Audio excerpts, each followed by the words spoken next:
नमस्कार बच्चों। आपके लिए थोड़ा नया होगा, है ना। ये बहुत मेहनत से मंगाया गया है। देखो, इसके पीछे एक बहुत ही सिंपल सा लॉजिक है।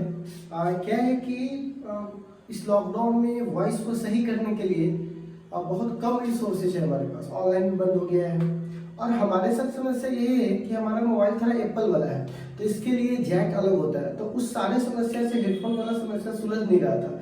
तो अभी हमारे पास एक चीज़ है, तब तक इसको झेल लीजिए। और आप हंसने जाए तो हंस भी सकते हैं, कोई दिक्कत नहीं। लेकिन क्या है ना कि अभी हम लोगों का क्वालिटी ऑफ लेक्चर थोड़ा और सुधर जाए, इसके लिए हम लोग क्या कर रहे हैं, इन चीज़ों पर थोड़ा फोकस कर रहे हैं। खैर, यहाँ से दिमाग हटाते हैं और अपने नई चीज़ों पर आते हैं। अगर आप ध्यान दे रहे होंगे तो अभी हम लोग रे ऑप्टिक्स पढ़ रहे थे। कौन सा ऑप्टिक्स पढ़ रहे थे? Ray optics. तो रे ऑप्टिक्स में क्या है कि ध्यान से देखिएगा, रे ऑप्टिक्स में एक लेक्चर चल रहा था, रियल डेप्थ और एपरेंट डेप्थ, ठीक है ना। तो एपरेंट मतलब आभास और रियल मतलब वास्तव। मैंने कुछ लेक्चर्स डाला, शुरुआत के 2 लेक्चर समझ में आया आप लोगों को, बाकी के जो लेक्चर्स थे वो शायद थोड़ा डिफिकल्ट था। तो मुझे अपने खुद ही बोला कि भाई साहब मैं पढ़ा ही रहा हूँ मेंस के लिए, ठीक है। और कहिएगा सर तो बोर्ड के लिए, भाई बोर्ड का तो कुछ भी फिक्स नहीं है। जब बोर्ड का फिक्स होगा तो हम लोग उतरेंगे ना फिर, ठीक है। तो अभी हम लोग जो टॉपिक पे चल रहे वही रहते हैं, ठीक है। तो खैर, हम लोग अपने मुद्दे पे बात करते हैं। तो हमारा मुद्दा ये है बच्चे लोग कि जैसे कि मान लीजिए एक स्लैब था। कितना स्लैब था? एक स्लैब। जब सिंगल पीस स्लैब था तो हम लोग क्या कर रहे थे, आराम से एक स्लैब था, उसके तहत हम लोग बहुत कुछ निकाले थे, है ना। नॉर्मल शिफ्ट से लेकर के सारा तरह की चीजों को हम लोग ने निकाल के रखा था, ठीक है।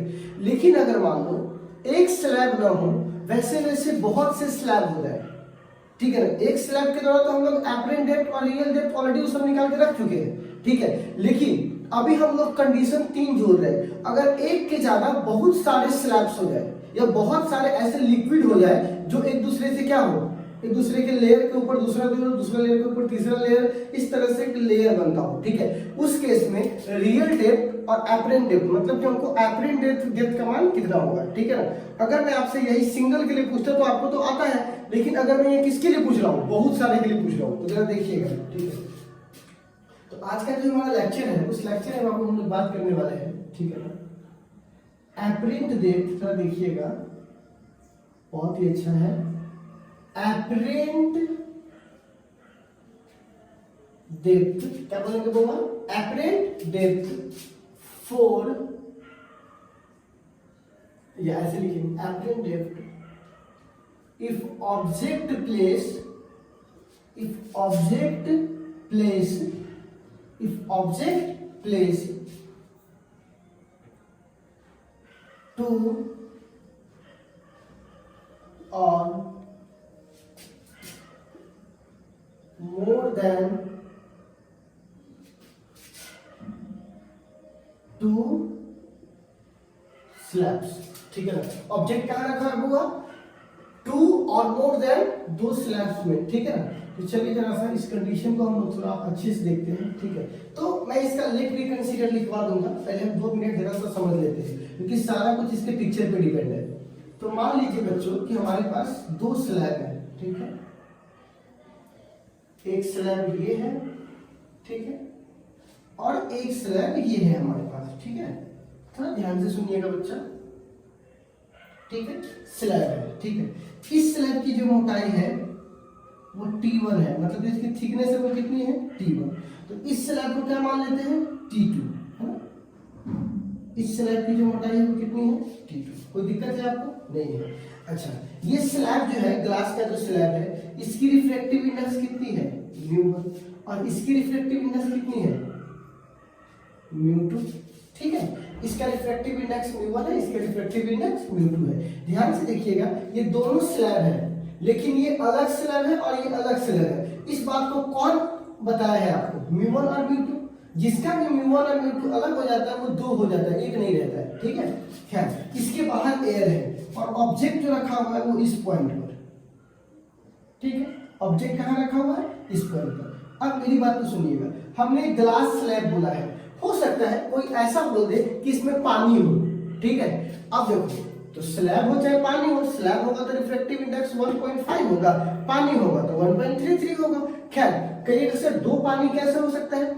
देखिए, जब हम किसी एक पानी के ऊपर मतलब एक किसी लिक्विड के ऊपर दूसरा लिक्विड रखते हैं तो वो इंटरमिक्स ना हो, क्योंकि अगर वो इंटरमिक्स हो जाएगा तब तो μ1 और μ2 का मान जोड़ देंगे, अब तब जो निकलेगा उसका मान भी पूरा स्लैब का होगा। लेकिन अगर इंटरमिक्स ना हो, जैसे कि अब पानी के ऊपर कड़ू तेल रखो, मतलब जो तेल होता है उसको रखिए, तो इंटरमिक्स नहीं होगा नॉर्मल केस में, ऊपर तैरता रहेगा, तो ऊपर कुछ और लिक्विड नीचे कुछ और लिक्विड, ठीक है। तो इस कंडीशन में क्या हुआ है कि पानी भी हो सकता है इंटरमिक्स अगर ना हो तब, लेकिन अभी मैं स्लैब मान के काम कर रहा हूँ, ठीक है बच्चों। तो ये μ1 है और ये क्या है μ2 है। तो मान लीजिए हुआ कि यहां से एक लाइट ऐसे गया, ठीक है,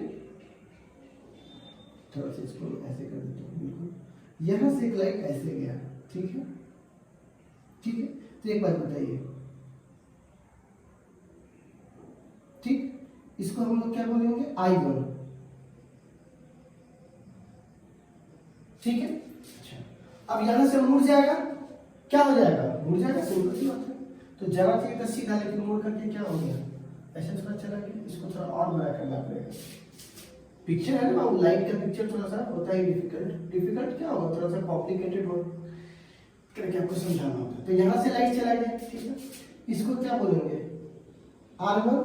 इस पिक्चर में ही सारी बात है, इस पिक्चर को जरा ध्यान से देखिएगा, फिर मैं पिक्चर बनाने के बाद आपको सब कुछ डील करूंगा, ठीक है। तो जरा देखिएगा, ये R1 है, ठीक है।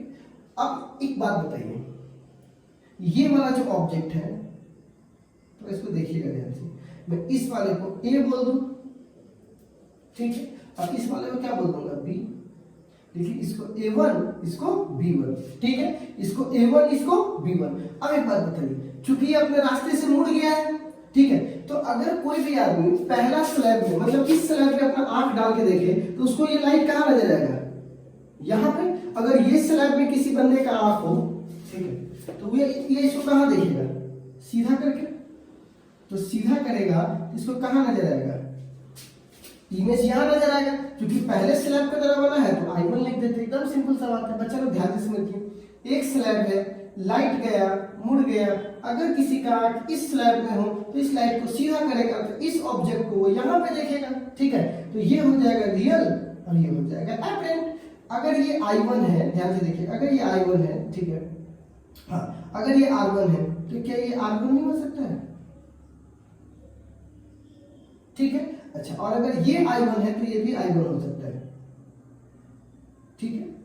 अगर एक आपको बता चुके कितनी बार, दो रेखा है ऐसे काटती है तो ये और ये बराबर, अगर ऐसे एक ऐसे लाइट जा रहा है और दो ऐसे रेखा काटेगा तो ये और ये क्या हो जाएगा, बराबर, ठीक है ना। तो ये हमारे पास क्या है, R1 और R1, ये I1 और ये I1, क्लियर। अब देखो क्या है, लेकिन आपका आंख तो यहाँ पर है नहीं, क्योंकि अगर आपने अपना आंख यहाँ पे रखा तब तो सिंगल स्लैब वाला केस हो जाएगा, और सिंगल स्लैब वाला केस आप ऑलरेडी देख चुके हो, तो फिर यहाँ पढ़ने का तो कोई मतलब ही नहीं है। यहाँ पर क्यों पढ़ रहे हैं, क्योंकि यहाँ पे दो स्लैब है, तो एक स्लैब से और क्या हुआ, आपका ऐसे लाइट गया, ठीक है ना, और लाइट जाकर यहाँ से ऐसे मुड़ गया, ठीक है, और मुड़ने के बाद अखिया में गया, ठीक है, क्योंकि आपका आंख इससे बाहर है। आप जरा देखिएगा, अब थोड़ा सा आपको देखना पड़ेगा, ध्यान से देखिए, इसको मैं ऐसे करूं, ठीक है, तो एंगल ऑफ इंसिडेंट को I मतलब I2 बोलते हैं और इसको बोलते हैं R2, क्योंकि इस वाले स्लैब के लिए तो यही इंसिडेंट है, यही रिफ्लेक्टेड है, बहुत ही सिंपल है, मैं समझा रहा हूं। तो अब यही इंसिडेंट है और यही रिफ्लेक्टेड है, तो क्या होगा, जरा ध्यान से सुनिएगा, ठीक है। ये लाइट I2, एक बात जरा बताइएगा, ठीक है, हमको जरा एक बात बताइएगा ध्यान से, अगर ये R1 है, ठीक है, तो अब ध्यान से देखिए, दो नॉर्मल को अगर ये काट रहा है तो ये वाला और ये वाला बराबर होगा कि नहीं होगा, तो ये R1 किसके बराबर हो जाएगा, I2 के। R1 किसके बराबर, I2 के, एकदम सिंपल सा बात बता रहे हैं, R1 किसके बराबर, I2 के। अच्छा, इस लाइन को थोड़ा सा पीछे कीजिए, तो थोड़ा ध्यान से देखिएगा, मेरी बात को ध्यान से सुनिए, क्या बोल रहा हूं। कोई आदमी अपना आंख इस वाला में रखा था, तो एक लाइट गया, यहां से मुड़ गया, तो मुड़ने के बाद उसको यह ऑब्जेक्ट यहां दिखाई दिया, कब, जब इस वाले में आंख था तब। लेकिन जब आंख को इस वाले में ले गया तो ये भी तो उसको मोड़ेगा, एक तो ये मोड़ा, ऊपर से ये भी इसको मोड़ेगा, तो लाइट पहले थोड़ा मुड़ा था, अब ज्यादा मुड़ गया, तो ये अपने आप को देखेगा तो उसको ये लाइट का ये जो ऑब्जेक्ट है वो फाइनली कहाँ नजर आएगा, I2 पर। और अगर 3 को स्लैब होता तो थोड़ा और उठ जाता, 4 को होता थोड़ा और उठ जाता, लेकिन अभी हम कितना केस लेके बता रहे हैं, 2 केस। ठीक है, मैं इसको कुछ नाम देता हूँ, इसको देता हूँ A2 और इसको देता हूँ B2। ठीक है, ये A2 और ये B2। ठीक है, A2 और B2 तो सिंपली समझिएगा ध्यान से। ठीक है, वो देखिए, अब ये देखिएगा, ये अगर R2 है तो यही लाइन सीधा आया है तो ये भी क्या हो जाएगा, R2।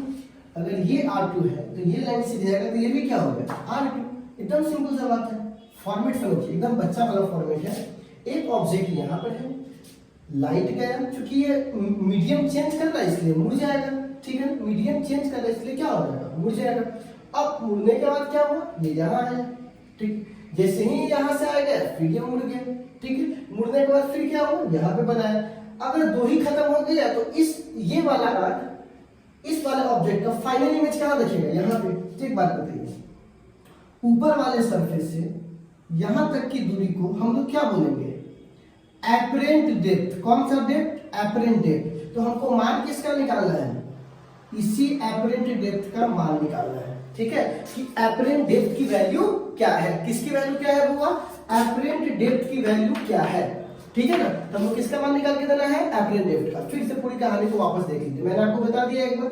अब मेरी बात को थोड़ा ध्यान से समझिएगा, हम करने क्या वाले हैं। ठीक है, करने ये वाले हैं कि देखिए करना क्या चाहते हैं। सबसे पहले वाले स्लैब का एपरेंट हाइट क्या है, फिर दूसरे वाले स्लैब का एपरेंट हाइट क्या है। ठीक है ना, इस दोनों पहले इसके द्वारा कितना बेंडिंग किया, फिर इसके द्वारा कितना बेंडिंग किया, और दोनों को कंबाइन करेंगे तो किसका निकल जाएगा, ये निकल जाएगा। ठीक है, तो हम एकदम सिंपल सा बात आपसे करते जरा देखिएगा। इसमें सबसे पहला कंडीशन क्या है, ऑब्जेक्ट कहां रखा हुआ है, डेंसर मीडियम में। ऑब्जेक्ट कहां रखा है, डेंसर मीडियम में, पहला केस। दूसरा केस ध्यान से देखिएगा, जो हम चेक कर रहे हैं वो कैसे चेक कर रहे हैं, ओवरहेड। ओवरहेड का मतलब क्या होता है, ओवरहेड का मतलब होता है जो आंख मैंने यहां बनाया है वो आंख इतना बड़ा होगा। अब अपना आंख देख लो, तो ये लाइट मैंने आपको फिगर को सिंपलीफाई करने के लिए हमने इतना बड़ा फिगर बनाया। अगर इसका रियल फिगर बनता तो ये आंख इसके सामने होता। ठीक है ना, इतना छोटा, उतने में बनाना पड़ता तो आपको दिखता नहीं। इसीलिए ओवरहेड का मतलब होता है कि आंख ऐसे है और ये सारा प्रक्रिया मात्र इतना दूर के अंदर हो रहा है, आपके आंख के इतना दूर के अंदर सारा प्रक्रिया हो रहा है। तो ये जितना भी आपको चीज दिखाई दे रहा है बहुत कम दूरी में है, इसीलिए ओवरहेड का मतलब होता है ऊपर से देखना। ठीक है ना, तो इस कंडीशन में क्या होता है, इस कंडीशन में एंगल स्मॉल हो जाता है, एंगल वेरी स्मॉल। इससे क्या फायदा मिलता है, फायदा मिलता है ना, आगे बताएंगे। ठीक है, तो अब इस कहानी को चालू करें। आपको पता है ना क्या निकालना है, एपरेंट डेप्थ। तो सबसे पहले वाले स्लैब के द्वारा। ठीक है ना, कौन से स्लैब के द्वारा, पहले वाले स्लैब के द्वारा। तो अब यहां पर लिखेंगे नाउ रिफ्रैक्शन। क्या लिखेंगे बाबू, now refraction through A1 B1। कौन सा सरफेस बाबू, A1 B1 surface, A1 B1 surface से रिफ्रैक्शन। तो हम सबको पता है कि एक फॉर्मूला होता है, यहां से देखिएगा, sine of incidence, sine of refraction. तो आप एक बात बताइए, इंसिडेंट कौन है, I1। अच्छा, रिफ्रैक्टेड कौन है, R1 बराबर किसमें जा रहा है, μ2 में जा रहा है। किससे जा रहा है, μ1 से जा रहा है, स्नेल्स लॉ। ठीक है ना, तो यहां पे लिख देंगे फ्रॉम स्नेल्स लॉ। ठीक है, फ्रॉम स्नेल्स लॉ। ठीक है, अब देखिए साइन बच्चा साइन, अभी मैंने बोला है कि ओवरहेड है, कैसा है बाबू, ओवरहेड। तो क्या बोलेंगे, ड्यू टू ओवरहेड। ओवरहेड का मतलब समझते हैं ना, आप सीधा देख रहे हो तो जो प्रक्रिया हो रही है बहुत कम दूरी में हो रहा है, तो एंगल इज वेरी स्मॉल। क्या लिखेंगे, एंगल इज वेरी स्मॉल। ठीक है ना, एंगल इज वेरी स्मॉल। तो आप देखिएगा, लिख सकते हैं एंगल अगर बहुत स्मॉल होता है तो साइन थीटा लगभग किसके बराबर हो जाता है, थीटा के, और थीटा भी लगभग किसके बराबर होता है, टेन थीटा के। ठीक है ना, साइन थीटा और टेन थीटा दोनों किसके बराबर हो जाता है? थीटा के। ठीक है, अब कहिएगा सर अब tan के रूप में क्यों आ रहे हैं, साइन से tan में क्यों चाहते हैं? देखिए बुआ, tan का फॉर्मूला होता है लंब बट्टा आधार, थीटा के सामने वाला लंब और ये आधार। तो देखो I और R दोनों का लंब कॉमन है लेकिन आधार अलग अलग है, तो लंब से लंब कट जाएगा और केवल आधार में हमारा रिलेशन आ जाएगा, जेहेतु हमको रिलेशन लाना है इसीलिए किसको लेके आ रहे हैं? tan को। तो यहाँ पे लिख सकते हैं sin I बट्टे sin R, sin I1 बट्टे sin R1 बराबर I1 बट्टा R1। ठीक है, बराबर आपको पता है ना sin को tan भी बोलते हैं अगर एंगल स्मॉल हो तो tan I1 tan R1 और बराबर कौन सा फार्मूला है? μ2 बट्टा μ1। तो हम इसको सिंपली लिख सकते हैं tan I1, बच्चों घबराइएगा नहीं क्योंकि आप बहुत बड़े एग्जाम से गुजर रहे हैं। एक असली योद्धा वही होता है जो अब तैयारी करता है, एग्जाम तो सब देता है, एग्जाम पास करने वाला एग्जाम के समय पढ़ने वाला असली योद्धा नहीं है। तुम असली योद्धा तब हो जब तुम तैयारी कर रहे हो, इसलिए एकदम ध्यान से मैं जानबूझ के लेवल को टफ कर रहा हूँ। अगर आपको चेक करना तो जाओ इस लेवल को मिला लो, आपको एनसीईआरटी बुक्स में नॉर्मल बुक्स में आपको नहीं दिखाई भी नहीं देगा ये, है ना? तो इसलिए थोड़ा ध्यान से देखिएगा, आपका सपोर्ट चाहिए, वरना हम अकेले नहीं रह सकते इससे। अब देखो tan I और tan R1, तो एक बात बताइए, मैं एक ट्रायंगल बोलूंगा, ट्रायंगल देखो I1 के लिए क्या है? A1 O और B1, A1 O और B1, तो ये इसमें I1 आ जाएगा तो क्या करेंगे? A1 O और B1, तो यहां से लिख सकते हैं tan I1 बराबर tan I1 लंब, तो लंब कौन है? A1 B1 और आधार कौन है? A dash O। अच्छा, सिमिलरली इन ट्रायंगल R1 के लिए क्या हो जाएगा? A1 I1 और B1, एकदम सिंपल, A1 I1 और B1। तो बताइए तो tan R1 बराबर क्या हो जाएगा? A1 B1 बटा A1 I1। ठीक है, तो I1 निकल गया, R1 निकल गया, इस दोनों का मान यहाँ रखें। ठीक है, तो अब इस दोनों का मान यहाँ रखेंगे तो क्या हो जाएगा?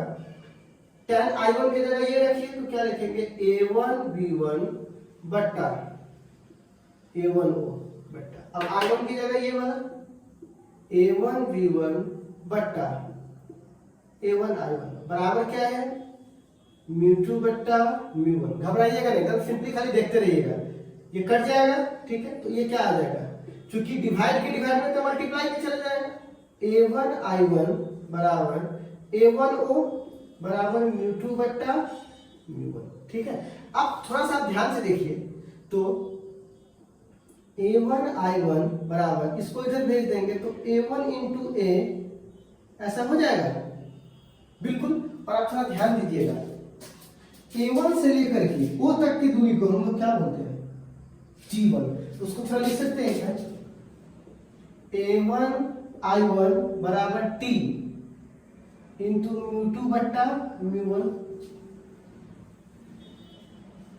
ठीक है, A1 I1 बराबर μ2 बट्टा μ1। ठीक है, ये हमने निकाला। तो आई होप कि आपको ये वाली बातें केवल इसी रिजल्ट के लिए निकाल रहे थे, है ना? तो आपको ये समझ में आया कि पहले वाले स्लैब का इंसिडेंट मतलब कि सॉरी रियल और वर्चुअल एपरेंट में क्या रिलेशन है। तो देखो ये क्या निकला है? एपरेंट डेप्थ निकला है, लेकिन कौन से स्लैब का? पहले स्लैब का। तो रियल बराबर है ना, एपरेंट बराबर रियल इंटू μ2 बट्टा μ1। कौन से स्लैब का? पहले स्लैब का। आप कौन से स्लैब का निकालेंगे? दूसरे का। तो एक बार जरा रुक जाइए, ठीक है ना? इसी को मैं जरा इरेज करता हूं, ठीक है? आपको ये लिखा लिखाया ऑलरेडी दिया हुआ है, ठीक है? चाहे तो आप बुक की स्क्रीनशॉट भी ले सकते थे, ठीक है, ले सकते हो पीछे करके, ठीक है? तो यहाँ पे इसका जो मेन आया है वो क्या आया है, जो रिजल्ट याद करने वाला है? A1 I1 बराबर T इंटू μ2 बट्टा μ1, है ना? ये एपरेंट आया है कौन से स्लैब का? पहले स्लैब का। अब इसको मिटा देते हैं। सेम प्रक्रिया कौन से स्लैब में करेंगे? सेकेंड स्लैब के लिए। कुछ नया नहीं है, पहले वाला अब दूसरा वाला। तो क्या लिखेंगे? Refraction through. रिफ्रैक्शन थ्रू अब आसान हो जाएगा ना, जो पहले वाला था वही ये था। किससे? अब A2 से और किससे? B2 से। तो क्या बोलेंगे? फ्रॉम स्नेल्स लॉ, ठीक है ना? कौन से लॉ से बच्चा? Snell's law. तो आप ध्यान दीजिएगा स्नेल्स लॉ क्या करेगा, तो साइन आई, तो एक बात बताइए इसका आई कौन है, I2 बट्टा साइन आर, तो इसका आर कौन है, R2, और किस में जा रहा है, बाहर एयर है, बाहर क्या है, एयर है, तो एयर का तो 1 होता है, और किससे जा रहा है, तो μ2 से जा रहा है, तो साइन आई बट्टा साइन आर बराबर क्या हो जाएगा, 1 बट्टा μ2। आपको पता है कि हम ये कैसे देख रहे हैं, ओवरहेड, ठीक है ना, लिखिएगा ड्यू टू,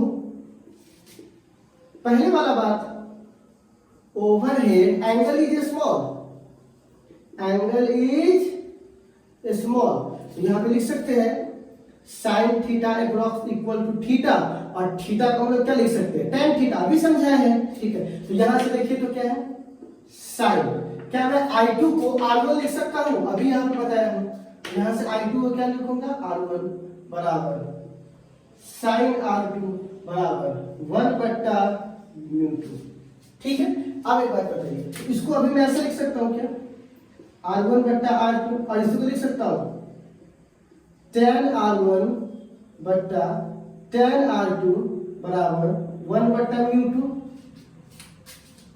यही वाला बात को लंबड़ा है, इसको खाली यहां लिख दिए, ठीक है। अब एकदम फिर से समझिएगा, अब यहां पे लिख सकते हैं क्या, tan R1 बट्टा tan R2 बराबर 1 बट्टा μ2, बिल्कुल लिख सकते हैं। अब हमको मान निकालना है किसका, tan का, ठीक है। एक बात बताइएगा, मैं कुछ ट्रायंगल लूंगा, देखिए तो एक ट्रायंगल A2 I1 और B2, A2 I1 B2, इससे किसका मान निकल जाएगा, R1 का, ठीक है।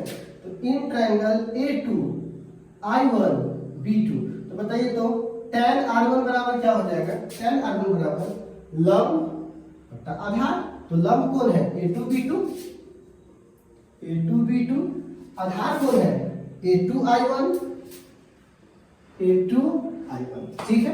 अब मैं एक ट्रायंगल लेता हूं फिर से, इन ट्रायंगल, अब R2 के लिए तो कौन सा ट्रायंगल होगा, A2 I2 B2, है ना, A2, बस पहले वाला ही, तो कोई ज्यादा कॉन्सेप्ट नहीं है बाबू, ठीक है।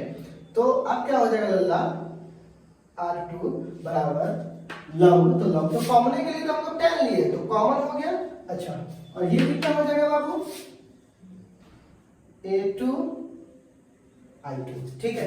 क्या इस दोनों को मान को यहां रख सकते हैं ना, पहले वाले की तरह, सिंपलीफाई है, तो क्या बोलेंगे यहां से, देखिएगा tan R1, तो R1 की जगह A2 B2 बट्टा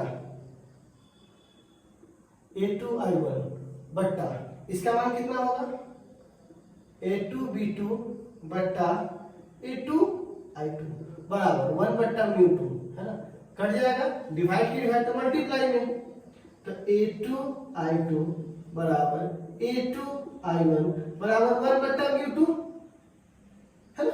अब यहां पे लिख सकते हैं A2 I2, ध्यान से देखिएगा, A2 I2, इसी को हम लोग क्या बोलते हैं, एपरेंट डेप्थ, और आपको मान किसका निकालना है, इसी का, तो इसका मान निकल गया कि नहीं निकल गया, निकालते हैं कितना आ रहा है, तो A2 B2 को हम लोग क्या बोलते हैं, एपरेंट डेप्थ, इसको x मान ले, जब अपने मन से कुछ मान लेते हैं, h डैश मान लेते हैं, कितना मान लेते हैं, h डैश, यहां पे लिख सकते हैं, इसको इधर भेज देंगे तो A2 I1 बट्टा μ2, इसको बोलते हैं h डैश, इसी का तो मान निकालना है, A2 I2, एक बात बताइए, A2 I2 क्या लिख सकते हैं, A2 A1 plus A1 I1, एक ही बात है, A2 से लेकर के I1 तक की दूरी को लिख सकते हैं, इतना प्लस इतना, लिख सकते हैं क्या, A2 A1 plus A1 I1 बट्टा μ2, बोलिए तो इधर बराबर से लिख सकते हैं। अब एक बात को जरा ध्यान से देखिए, A2 A1, A2 से लेकर A1 तक की दूरी को D2 बोलते हैं, यहां से लेकर यहां तक की लंबाई को T2, तो T2 प्लस A1 I1, देखिए तो A1 I1 का वैल्यू क्या है, निकाल के पहले रखे हुए हैं, पहले वाले स्लैब का, T इंटू μ2 बट्टा μ1, और पहले से क्या है μ2, है ना, आंसर निकल चुका, बस इसको सिंपलीफाई करना है, ठीक है। फिर से समझिएगा, पहले वाले स्लैब पे थोड़ा निकाल लिए, अब दूसरे वाले स्लैब पे थोड़ा सेम वर्क किए, और हमको मान किसका निकालना था, h डैश, मतलब फाइनल तो यही था ना, क्योंकि दोनों के द्वारा फाइनल यही थे, इसका मान हमने उतना निकाला, अब इसको थोड़ा आप स्क्रीनशॉट ले सकते हैं, वैसे इसका लिखा है, ठीक है। तो अब इसका थोड़ा सा आप वैल्यू देखिएगा, इसको अगर सिंप्लीफाई करें, है ना, अब इसको सिंप्लीफाई करें तो देखिएगा, देखिए इसका सिंप्लीफिकेशन, ठीक है, क्या है, एच डैश बराबर, है ना, बट्टा पर का जोड़ कर देते हैं, तो I2 प्लस T1 U2, ठीक है, बट्टा U1 बट्टा U2, पहले से है U1। अब पहले इसको बट्टा पर का जोड़ करते हैं, तो एच डैश बराबर क्या हो जाएगा बाबू, ठीक है ना। देखिए अब एक बात बताइए, उतना करने की जरूरत नहीं, इस दोनों को डिवाइड ऐसे कर दे, तो T2 बट्टा एक बार इसके डिवाइड होगा प्लस T1 इंटू μ2 बट्टा μ1, और यही वाला टर्म एक बार इससे डिवाइड होगा, ठीक है, तो μ2 से μ2 कट जाएगा, तो एच डैश का मान कितना आ जाएगा, T2 बट्टा μ2 प्लस T1 बट्टा μ1, ठीक है। इसको जरा ठीक कर दोगे तो क्या आ जाएगा, T1 बट्टा μ1 प्लस T2 बट्टा μ2, ठीक है। इसी को हम लोग बोलते हैं apparent height, sorry apparent depth, क्या बोलते हैं वो, एपरेंट डेप्थ। तो हम लोगों ने एपरेंट डेप्थ की वैल्यू कितनी निकाली है, इस स्लैब की मोटाई और उसके रिफ्रैक्टिव इंडेक्स से भाग, इसका कितना होगा, इस स्लैब की मोटाई इसके रिफ्रैक्टिव इंडेक्स से भाग। अगर आप रिजल्ट याद करना चाहते हैं तो कितना सिंपल है, जो स्लैब दिया हुआ उस स्लैब की मोटाई और उसके रिफ्रैक्टिव इंडेक्स से भाग, प्लस दूसरा स्लैब की मोटाई उसके रिफ्रैक्टिव इंडेक्स से भाग, ठीक है तो रिजल्ट वाला सिंपल, और इसको प्रूफ करना ही बहुत आसान है। पहले स्लैब के द्वारा रिफ्रैक्टिव इंडेक्स, दूसरे स्लैब के द्वारा रिफ्रैक्टिव इंडेक्स, दोनों को जोड़ देंगे, हमारा आ गया वैल्यू, ठीक है, वही तो हम लोगों ने किया है, लेकिन थोड़ा इसको और मॉडिफाई करते हैं। अगर यहाँ पे लिख देते हैं इफ, यहाँ पे देखिएगा जरा ध्यान से, ठीक है, इफ इन स्लैब्स, कितने हुआ, पहले दो स्लैब थे, अब इन स्लैब्स ऑफ थिकनेस, उसकी थिकनेस कितनी है हुआ, T1 T2 T3 dot dot dot Tn, ठीक है, एंड रिफ्रैक्टिव इंडेक्स, और उसका रिफ्रैक्टिव इंडेक्स, तो कितना होगा, μ1 μ2 μ3 डॉट डॉट डॉट μn, ठीक है। तब उसका क्या निकालना है, रियल डेप्थ और एपरेंट डेप्थ, ठीक है, कौन सा डेप्थ, रियल डेप्थ और एपरेंट डेप्थ। तो जरा समझिएगा, रियल डेप्थ, तो रियल डेप्थ कितना होगा, तो रियल डेप्थ क्या होता है, यहां से लेकर पूरा यहां तक की वैल्यू, तो एक बात बताइए, T1 प्लस T2 ऐसे ठीक इससे जितने भी होंगे सब रियल, मतलब क्या, जो वास्तविक है वो बताइए, तो वास्तविक कितना है, T1 plus T2 plus T3 plus dot dot dot Tn, ये तो इसका रियल हुआ ना, जो रियल उसकी मोटाई है। अच्छा एपरेंट क्या बोलेंगे हुआ, एपरेंट डेप्थ, हाँ ये थोड़ा मैटर करता है, तभी मैंने बताया था, पहले वाले को किसी की मोटाई को उसको रिफ्रैक्टिव इंडेक्स से भाग दीजिए, तो T1 बट्टा μ1, अच्छा दूसरा होगा तो T2 बट्टा μ2, तीसरा होगा तो एकदम इसी तरह से चलते रहेंगे, simple dot dot dot Tn बट्टा μn, निकल गया, ठीक है, कितना सिंपल है, रिजल्ट कितना सिंपल है, प्रूफ करना भी थोड़ा सा था, ठीक है ना। मैं बच्चों आपसे हाथ जोड़कर एक रिक्वेस्ट करता हूँ, इतना जल्दी मन को मत उकताइए। अगर आपका मन एक बार विचलित हो गया, आपको पढ़ने में मन नहीं लग रहा है, ऐसा लग गया कि तुम बहुत भारी हो ना मन कर, अगर तुमने एक बार रस्सी या कमांड अपने हाथ से छोड़ दिया ना, खत्म हो जाओगे भाई। मैं आपसे एक उदाहरण से समझाता हूँ भाई, आपने मान लो कि एक रस्सी पकड़ा हुआ है, ठीक है, और आपका रस्सी आपको पकड़े रहने की वजह से आपके हाथ में क्या बहुत छाला पड़ रहा है, ब्लड तक निकलने वाला है, ठीक है, आप क्या करोगे, रस्सी को छोड़ दोगे। लेकिन सोचो अगर वही रस्सी पकड़े हुए हो और नीचे कोई तुम्हारा ऐसा खड़ा है जिसको तुम खोना नहीं चाहते हो, तो तुम उस रस्सी को तब तक पकड़े रहोगे जब तक तुम्हारे शरीर में जान है। क्यों? तुमको पता है उसको छोड़ने से वो चीजें गिर जाएगी, फिर तुम्हारा इसका दर्द याद नहीं रहेगा। उसी तरह कहता हूँ, अगर तुमको कोई सपने बहुत बड़े हैं, आपने बहुत कुछ लंबा सोचा अपने फ्यूचर के लिए, ठीक है ना, तो आपको ये सब चीज बड़ा नहीं रहेगा, और कुछ सोचा ही नहीं है तब तो आपको A+B का होल स्क्वायर मिल जाएगा किसी को क्लास है। आप 1.5 घंटा कुछ और वीडियो देख लेंगे, पर ये वीडियो नहीं दिखाएगा आपसे, इसीलिए अपने लक्ष्य को यहाँ को बड़ा रखिए, ठीक है ना। तो ध्यान से समझिएगा, आपको शायद याद होगा मैंने बोला था कब, जब ऑब्जेक्ट डेंसर मीडियम में हो, ठीक है, तो वो उस केस में मैंने बताया था म्यू बराबर, ठीक है ना, if object in denser medium. कौन सा मीडियम? Denser medium. तो रियल डेप्थ और अपरेंट डेप्थ में बताया था ना फॉर्मूला, आपको याद है? एच बच्चा एच डैश, ठीक है ना? इसका क्या मतलब था? रियल डेप्थ बट्टा अपरेंट डेप्थ। अब चेक कर लीजिए, नहीं भी साथ में चेक कर लीजिए ना। रियल डेप्थ और अपरेंट डेप्थ बस 2 क्लास पीछे का चीज है, ठीक है ना? म्यू बराबर रियल डेप्थ बट्टा अपरेंट डेप्थ। कितना सवाल ही बनाए हैं, तो बताइए। म्यू बराबर रियल डेप्थ और रियल डेप्थ का मान कितना है हुआ? यहाँ पे दिया गया है इस वाले के लिए T1 plus T2 plus T3 plus dot dot dot Tn।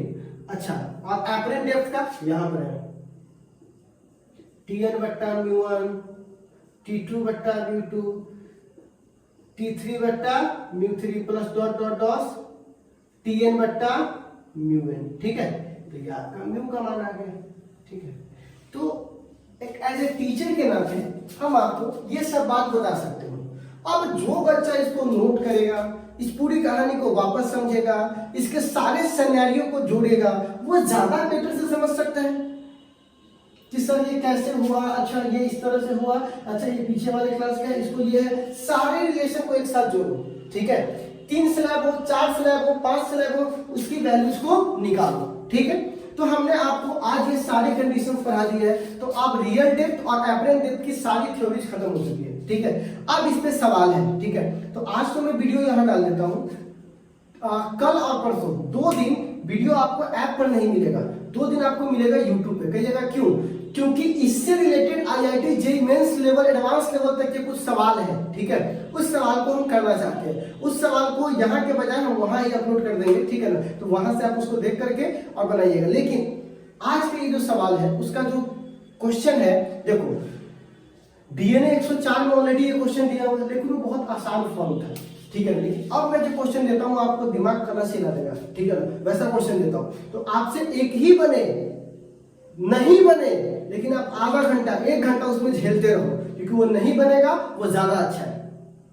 क्योंकि आप 2 घंटा 1.5 घंटा समय तो लगाए, आपका समय इंपॉर्टेंट है, क्योंकि आपके माइंड में पूरा फॉर्मूला को आप रिवाइज करते हो, कैसे हम अप्लाई करना है, कौन सा फॉर्मूला अप्लाई नहीं करना है, सारी बातें, ठीक है? तो आपको ये टेलीग्राम के ऐप पर आ चुकी है, जा करके वहां से इस पे आधारित मतलब कि real depth, apparent depth, optical activity, optical path, है ना, लैटरल शिफ्ट, नॉर्मल शिफ्ट, उस सब पे आधारित एक गुच्छा है क्वेश्चन का, नीचे पड़ा हुआ है, काफी हाई लेवल है। उसको ध्यान से बनाइए, एक एक चीज को समझते हुए तब उसको बनाइएगा, ठीक है ना? उसके बाद उस सारे को हम सॉल्व करेंगे यूट्यूब पे, ठीक है? तो आप एक बार इसको नोट कर लीजिए और बच्चों प्लीज पढ़िए, एक बार इसको चाहो तो नोट कर लो रिवीजन कर करके। इस सबका लिखा हुआ है, ये इसका लिखना पड़ेगा कि माना कि 2 स्लैब है, की मोटाई T1, दूसरे की T2 है, एक का रिफ्रैक्टिव इंडेक्स म्यू1 है, दूसरे का म्यू2 है, सब लिखा हुआ है, ठीक है? तो खैर अगर क्या आपने इस वीडियो को एंजॉय किया होगा, ठीक है ना? तो आज के लिए बस इतना ही, फिर मिलते हैं कल। इसी तरह से आप लोग अप्रिशिएट रहिए और पढ़ते रहिए, और जो लोग भी नहीं पढ़ रहे प्लीज उससे रिक्वेस्ट है आप लोग उसको कंटिन्यू कीजिए, ठीक है ना? चलिए, धन्यवाद।